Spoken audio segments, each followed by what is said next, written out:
Ya estás en Cine Secuencias, una producción de la Secretaría de Cultura a través del Instituto Mexicano de Cinematografía. Este programa lo dedicaremos a la serie documental 100 años con Juan Rulfo, Dirigida por su hijo, el documentalista Juan Carlos Rulfo. y producida por Eugenia Montiel como parte de los homenajes para conmemorar el centenario del nacimiento del gran escritor y fotógrafo jalisciense. Corre programa.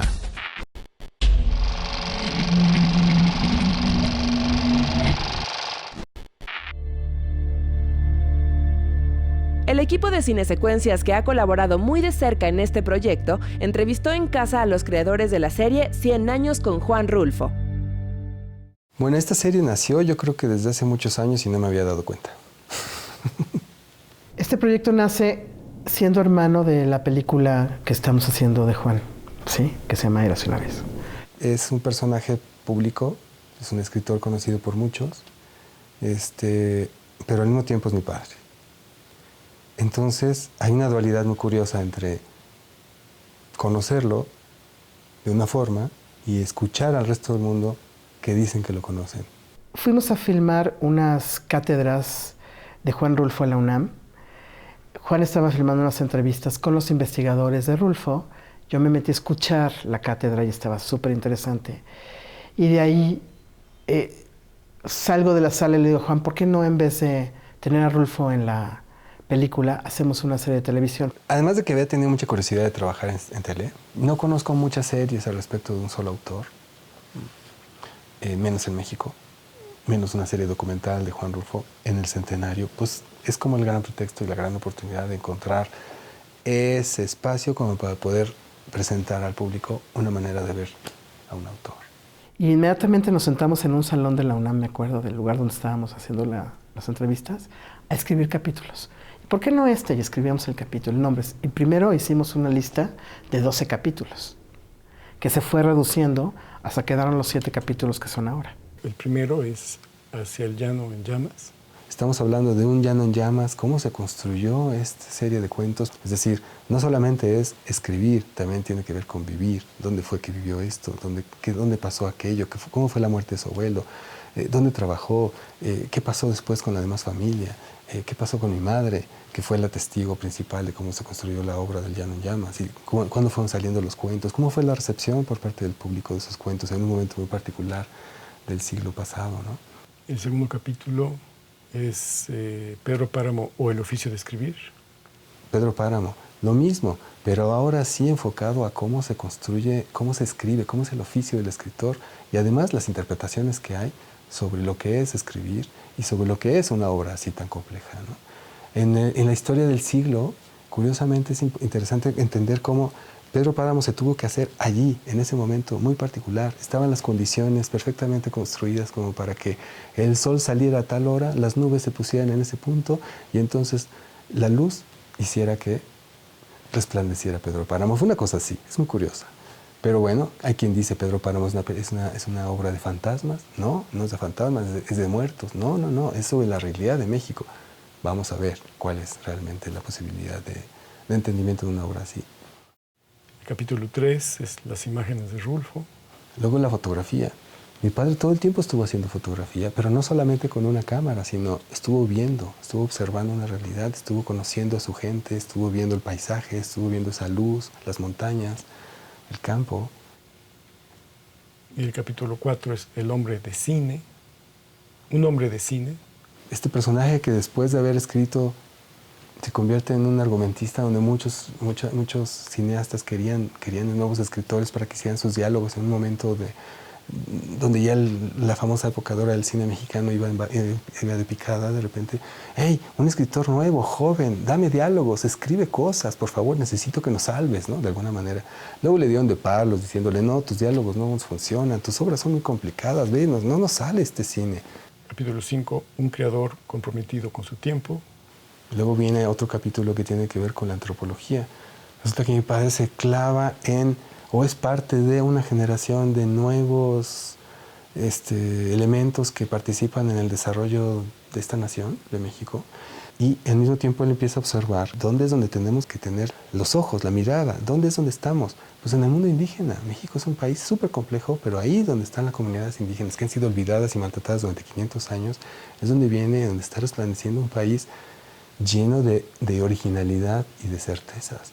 No está en la clase pudiente y no está en la clase política, está allí en las raíces. Otra vez regresamos a las raíces a las cuales pertenecemos. Entonces mi padre finalmente estaba viendo ese punto de vista, es decir, dónde estamos parados, dónde estamos fundamentados. No podemos olvidarlos. Y el capítulo 6, el último, es el legado. Después viene Rulfo en el mundo. Este Rulfo, que es un escritor, que ya se nos había olvidado que era un escritor, finalmente viene cargando con un enorme peso de esto, de su obra, y que no dudemos que él tal vez quiso escribir más, o él decía que quería escribir más, pero ¿qué pasa con eso, no? ¿Qué dicen los demás? ¿Qué dice, por ejemplo, Werner Herzog, que todo el tiempo está enunciándolo y citándolo, que porque es el alma del país? This is a narration that doesn't have a clear line. Sometimes it goes in concentric circles, as if you had thrown a stone in a pond and the ripples are going out, and then there's silence. Galeano, por ejemplo, que habla mucho de las figuras, del cuentista, de lo importante que es que todos tengamos voces en la cabeza, que nos están contando historias y que tenemos que finalmente hacerles caso a todas esas historias que estamos recolectando en la vida y que no podemos olvidarlas, no podemos decir ya pasaron, ya pasaron. Nosotros estamos construidos de historias. Digamos que realmente la serie es de 6 capítulos, pero tenemos una pequeña sorpresa que es el 7º capítulo.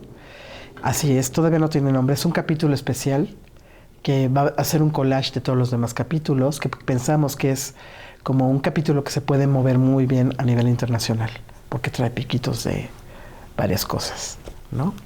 Dado el momento y andando la vida, creo que es un proyecto que está hecho con amigos de la vida. Marina Stavenhagen, una guionista que la conozco desde hace 20 años, que siempre quise trabajar con ella, que la admiro muchísimo por esa la síntesis para poder construir, para poder decir, para poder expresar cosas fantásticas en pocas palabras. Esta historia de tu papá chiquito, creciendo, bueno, en una hacienda en Jalisco, en momentos de terrible, digamos, violencia, ¿no? Social afuera, y luego de la muerte de sus padres, de los abuelos, en un orfanatorio, en una institución en donde uno pudiera creer que la disciplina era todo lo contrario, ¿no? ¿Cómo, digamos, recuerdan ustedes eso? ¿Él hablaba de eso con ustedes? Poco. Es muy extraño porque, o sea, una comunicación verbal de que él narrara cosas de su pasado eran muy pocas. Nosotros nos fuimos enterando de su vida a través de un poco de terceros. Él platicaba poco. Prefería, digamos, limitarse y estar pendiente y atento a lo que a él le gustaba y lo que a él le preocupaba, sus lecturas, leía muchísimo. Una vez me comentó, si hubiera una profesión de lector, esa sería mi ocupación. Ah, qué maravilla. Entonces, eso es lo que él hacía, oía música y leía. Es curioso que toda esta gente del lugar diga, es que eso no fue así, es que Juan es un mentiroso, es que tiene que decir la verdad si quiere hablar de eso. Y eso coincide un poco con esta sensación, digamos, a partir de la investigación de que Juan mismo construía, digamos, una leyenda y un universo, pero un personaje de sí mismo. Juan Rulfo, ¿por qué lleva usted esas gafas negras? Usted no te da la impresión de haber sido un niño malo, ¿no?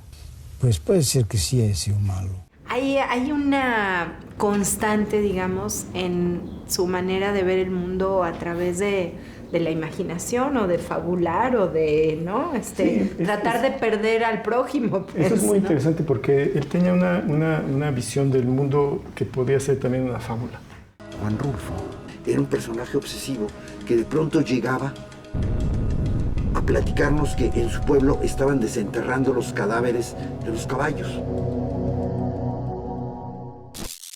Al regresar, continuamos con la serie 100 años con Juan Rulfo. Y su tercer capítulo, Las imágenes de Rulfo.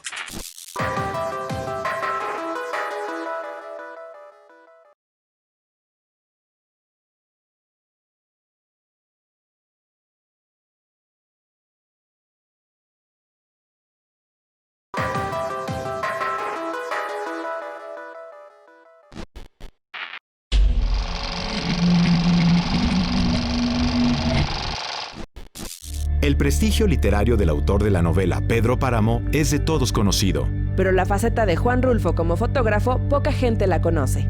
Uno de los objetivos de la serie 100 años con Juan Rulfo es justamente mostrar las otras caras del hombre y del artista. El capítulo 3 es las imágenes de Rulfo. Parte de la idea de la serie justamente surgió porque todo el mundo sabe que Rulfo es escritor, pero no saben que es fotógrafo. Mucha gente no sabe que es fotógrafo. Y es un gran fotógrafo. Está Guanajuato, Guerrero, Hidalgo. Entonces, a partir de las fotografías fui viendo en qué lugares estuvo Juan Rulfo. Estoy seguro que esta imagen se subió a ese tanque y de ahí te da esa vista. Agarramos una foto, cualquiera, y vamos al emplazamiento, a buscar el emplazamiento de dónde fue tomada esa fotografía, lo cual implica hacer un viaje. Ok. Bueno, venimos a Nevado de Toluca a buscar un lugar en el que vemos a don Juan, a mi padre, sentado en una piedra que está por allá. Entonces vamos a buscar ese lugar. Traemos todo un equipo de gente expertos en alpinismo, en arqueología, en ecología. Una investigadora que ha organizado todo este material durante muchos años y ella está obsesionadísima en encontrar justo el lugar en el que está esa piedra en la que mi padre se sentó alguna vez. Y yo encantado de ver esa piedra porque alguna vez él estuvo ahí y yo quiero sentarme en esa piedra.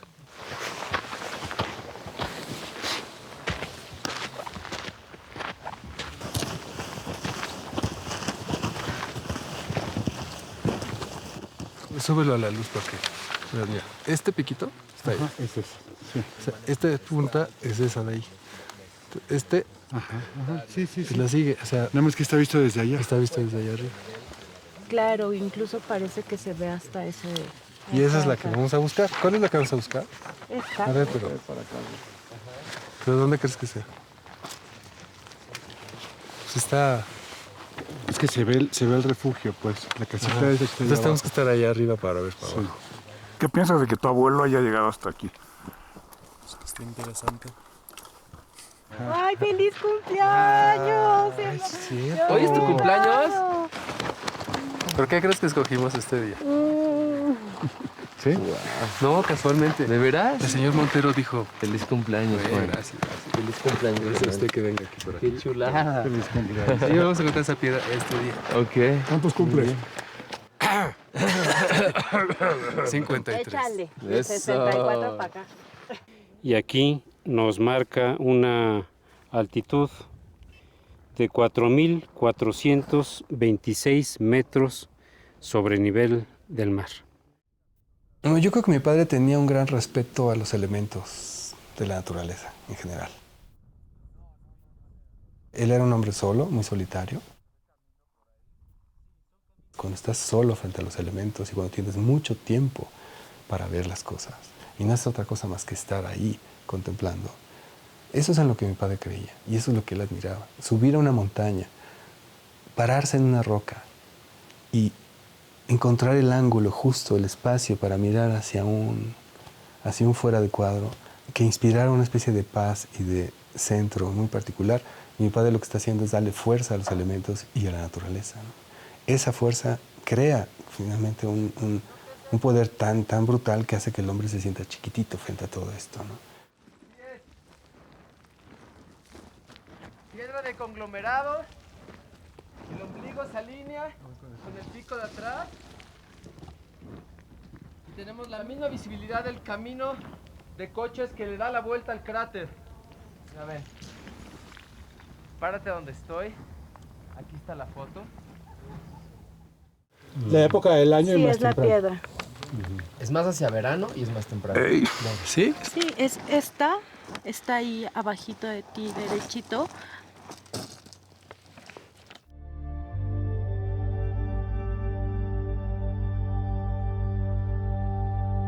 Pues la encontramos. Ahora una del hijo.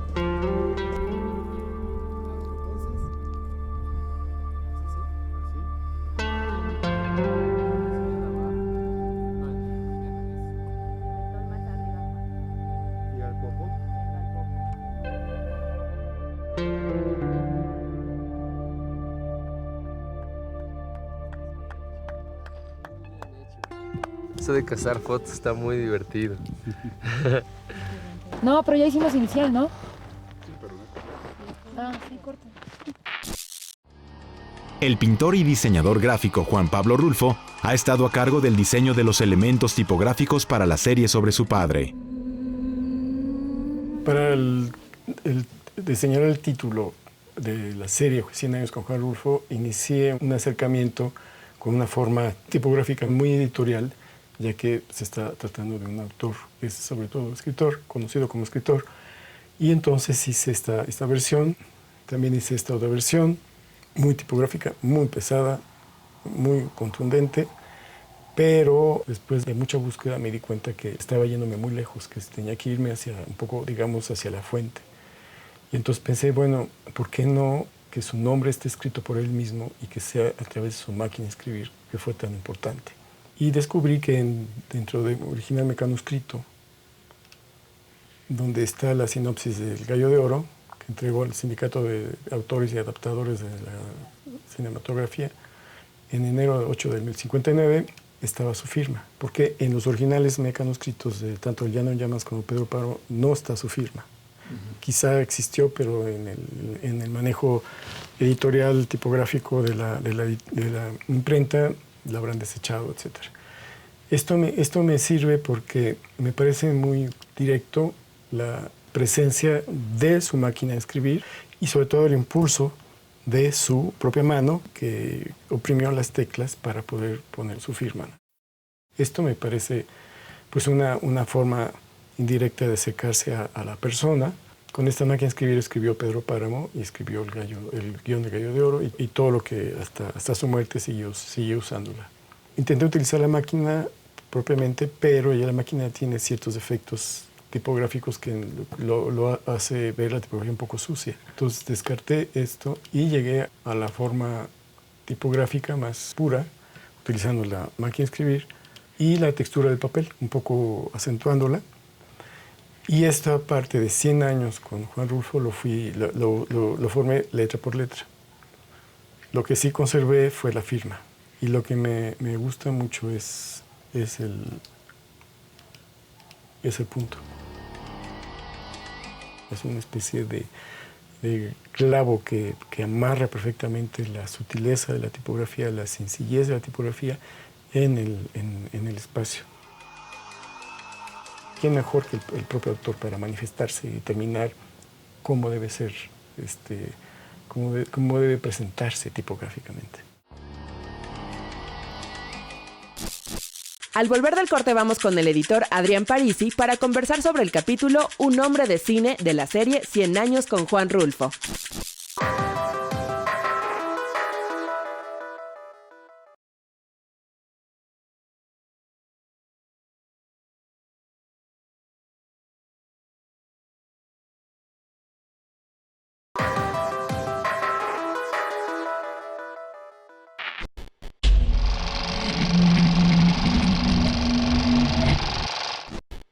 El equipo de Cinesecuencias estuvo en el estudio de Adrián Parisi, uno de los editores de la serie 100 años con Juan Rulfo, para conversar sobre el tema del cuarto capítulo, Un hombre de cine.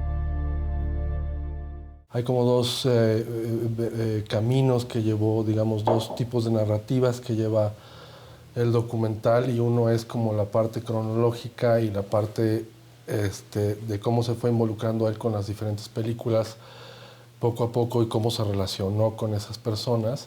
Todos los actores, Pilar Pellicer, López Tarso, ¿no? Rulfo aceptó cenar con nosotros. Estuvo callado, taciturno, y fue una terrible decepción para mí, que lo esperaba con una gran emoción. El documental aborda literalmente desde puras visitas que hizo Rulfo a los sets. Está, por ejemplo, desde las fotografías que tomó en La Escondida, que tenía como una visión muy, muy interesante y muy contrastante con la estética propia de la película. Hasta el momento en donde Pedro Páramo se vuelve ya un hit, y entonces los productores voltean a ver la obra como una posibilidad grande de que fuera un hit en el cine, ¿no? Pero no se te olvide el don. Pero mi primer decepción fue el personaje de Pedro Páramo, que trajeron a John Gavin, un gringuito muy guapito de Estados Unidos, de Hollywood, de modo que lo vistieron de charrito, pero no era Pedro Páramo por ningún lado. En realidad es una novela de fantasmas. De fantasmas que de pronto cobran vida y la vuelven a perder. Entonces un poco la historia del documental es todo el intento que se hizo, pero también toda la frustración que él tenía porque no veía en las películas su obra reflejada, ¿no? El escritor quizá hay que dejarle el mundo de los sueños, ya que no puede tomar el mundo de la realidad, ¿no? Él es un escritor y tiene la cabeza llena de fantasía y de mundos increíbles, pero para pasar al mundo en donde eso se convierte en imágenes no es nada más una cosa de un momento a otro, sino que hay todo un proceso burocrático por medio que involucra una serie de instancias para las cuales no estaba preparado para relacionarse, supongo, ¿no? Eso dicen sus hijos. Está la película de Mitl Valdés, Los Confines, que también es una adaptación de 3 cuentos, donde en realidad casi todos los personajes dicen que Mitl Valdés tuvo como una aproximación mucho más seria a la literatura de Rulfo porque era una producción independiente. En este capítulo de la serie se incluye el cortometraje más personal de Juan Rulfo, titulado El Despojo, basado en un guión de su autoría. Está bien que se quede con mi tierra, mis adobes y mis tejas, pero nunca se quedará con mi mujer. Lo dirigió Antonio Reynoso y lo fotografió Rafael Corquidi. El corto fue producido de manera independiente en 1960 por estos 3 amigos. El único momento en que realmente pudo hacer una película que no involucrara al mundo de la industria y que pudo hacer lo que a él realmente se le dio la gana es muy interesante, que escogió hacer un western de chamanes. ¿Qué andas haciendo? No te dije que no quería verte más por aquí. Nomás he venido a esto.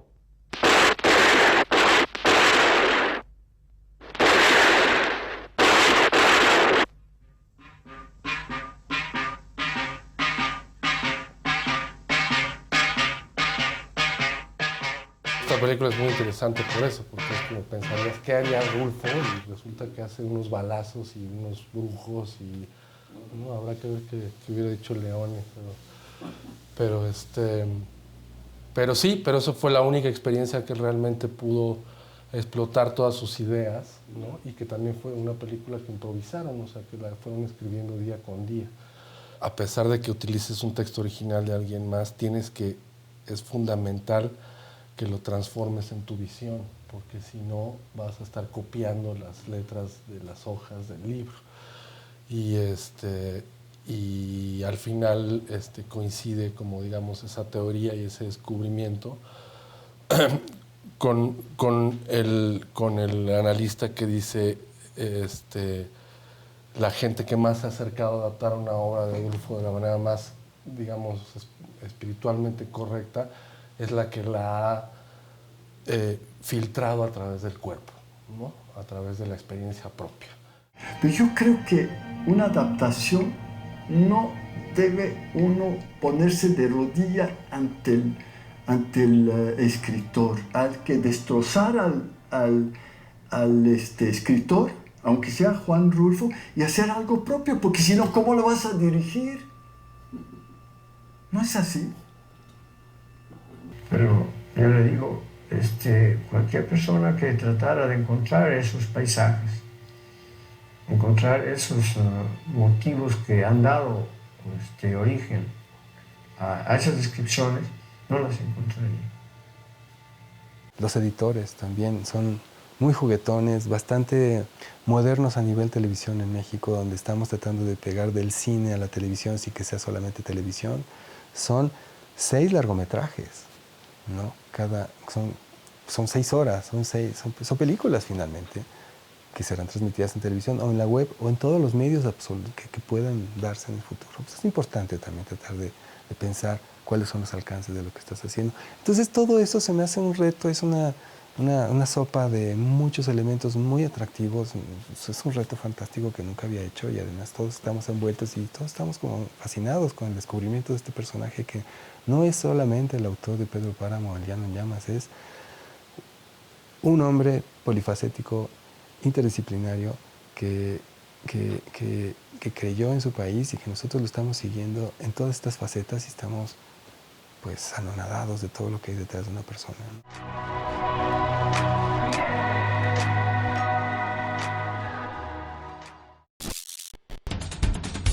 En internet pueden encontrar los programas de la 9ª temporada de Cine Secuencias en la página www.unavozcontodos.mx. dentro de la sección Video bajo demanda.